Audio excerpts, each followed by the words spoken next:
Hey everyone, welcome to elementalenglish.com. Today's podcast is on pausing within sentences, an English pronunciation lesson. Speaking clearly and being understood when speaking English isn't just about pronouncing vowels and consonants correctly, or even using the correct rhythm, stress, and connected speech pronunciation rules. Another key to speaking clearly and being understood is pausing between groups of words in your sentences. That means native English speakers do not speak continuously. In fact, they take tiny pauses, meaning they don't speak for a fraction of a second between groups of words. Why pause? Number one, taking a very short pause between groups of words, called thought groups, gives your listener the opportunity to digest, take in, and understand what you have already said without having to worry about what you are going to say next. For example, compare the pronunciation of the following two sentences. Why would you go to school when you could work and earn money? Versus, why would you go to school when you could work and earn money? The second sentence is much easier to understand, even for a native speaker, because I very slightly paused between the thought groups, those groups of words that presented a thought together.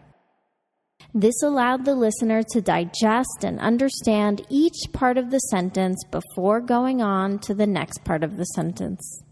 Remember, the pause is very short and quick, but very effective. Pausing and stress. Pausing is also necessary to be understood because when starting a conversation, English speakers unconsciously emphasize the last content word of the thought group. Therefore, the last content word of the thought group will be pronounced with more stress and a higher pitch. For example, I didn't just say, why would you go to school when you could work and earn money? In addition to pausing between thought groups, I emphasize the last content words of those thought groups. Here, I add extra stress to the three nouns, school, work, and money. Listen and repeat. Why would you go to school when you could work and earn money?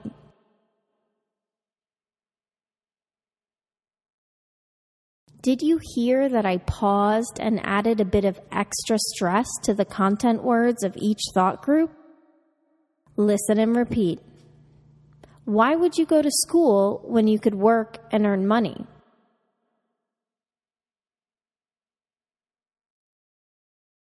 Remember, in English, it is the speaker's job to be very clear. It is not the listener's job to work hard to understand the speech. So, pausing and stressing content words is an important way that English speakers can be clear.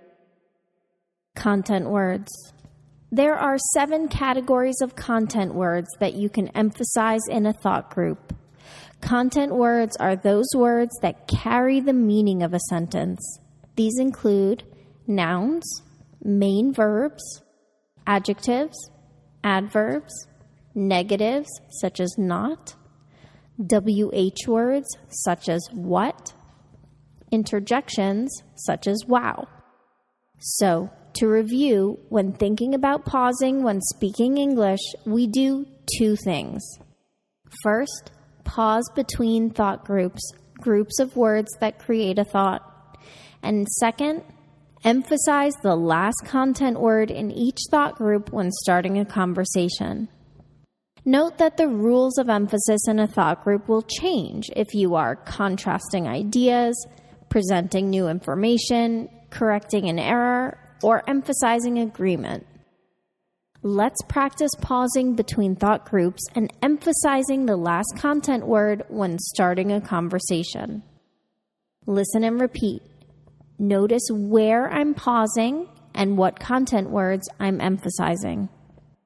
Excuse me. Where's the bathroom?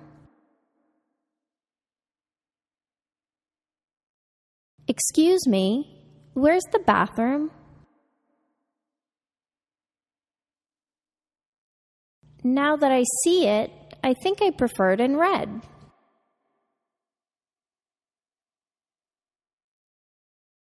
Now that I see it, I think I prefer it in red.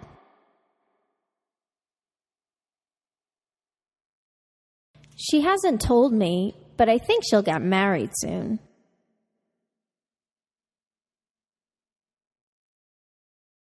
She hasn't told me, but I think she'll get married soon.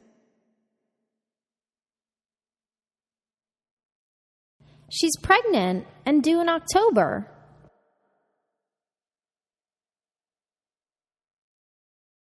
She's pregnant and due in October.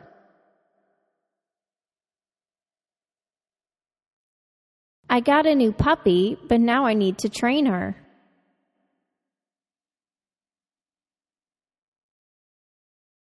I got a new puppy, but now I need to train her.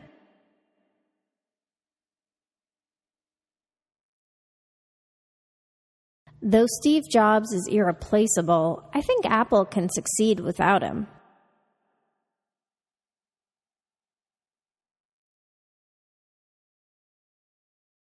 Though Steve Jobs is irreplaceable, I think Apple can succeed without him.